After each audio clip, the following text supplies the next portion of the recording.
सभापति महोदय,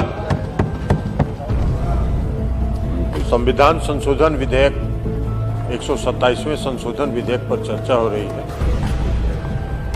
और हमारी पार्टी जनता दल यूनाइटेड इस संशोधन का पूर्णतः समर्थन करती है। महोदय, 127वां संशोधन विधेयक लाने की आवश्यकता पड़ी जब महाराष्ट्र के एक मामले में, मराठा समाज के मामले में, सर्वोच्च न्यायालय ने एक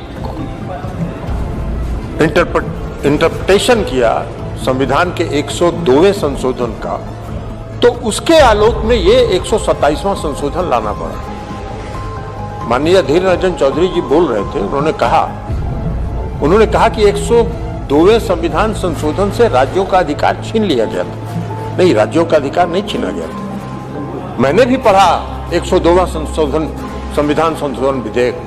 वह विधेयक संविधान संशोधन किया गया था नेशनल बैकवर्ड क्लास कमीशन को संवैधानिक दर्जा देने के लिए।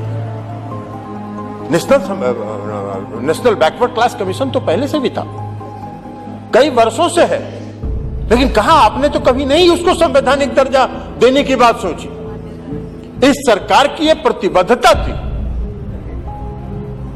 कि ओबीसी के प्रति हमको न्याय करना है, इसलिए नेशनल बैकवर्ड क्लास कमीशन को संविधान के 102वें संशोधन से उन्होंने संवैधानिक दर्जा देने का काम।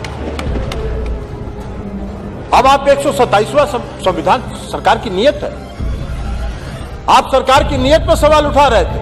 हम तो कह रहे हैं कि सरकार की नीयत इतनी साफ है कि जब सरकार ने रिव्यू पिटीशन फाइल किया, रिव्यू पिटीशन डिसमिस हुआ, सरकार 127वां संविधान संशोधन विधेयक लेके सदन में आई है। यह सरकार की नीयत है। और अगर नीयत साफ हो तो सुधार की लगातार संभावनाएं रहती है, और सरकार की नीयत साफ है, इसलिए सरकार ने इस 127वें संविधान संशोधन विधेयक के माध्यम से नीयत साफ कर दिया। तो इसलिए महोदय, हमारी पार्टी के एक और सदस्य को बोलना है, इसलिए हम आपका ज्यादा समय नहीं लेंगे, लेकिन हम एक बात और कहें, हमारी मांग है सरकार से, और हम लोग मांग करते रहे, पहले से भी मांग कर रहे हैं। हमारे पार्टी के नेता, बिहार के मुख्यमंत्री आदरणीय नीतीश, ओबीसी को आप पूर्णतः न्याय नहीं दे पाए।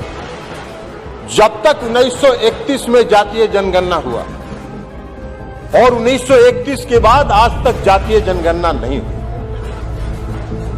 आप जनगणना कराने जा रहे हैं। हम आपसे मांग करते हैं कि 1931 के बाद 2022 में जातीय जनगणना करा दी। यह भ्रम भी गलत है कि उससे कोई समाज में भेदभाव हो।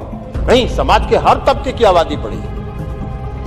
अगर आज जितने समाज के हर तबके के लोग जितनी आबादी का आकलन करते हैं, अगर उन सब को जोड़ दिया जाए तो हिंदुस्तान की आबादी का 3 गुना आबादी हिंदुस्तान में हो जाए। लेकिन एक बार जानना जरूरी, यह आवश्यक है। तो इसलिए हमारी मांग है कि जातीय जनगणना कराई जाए, और अपने हम इस मांग के साथ 127वें संविधान संशोधन विधेयक का पूर्णतः समर्थन करते हैं। बहुत बहुत धन्यवाद।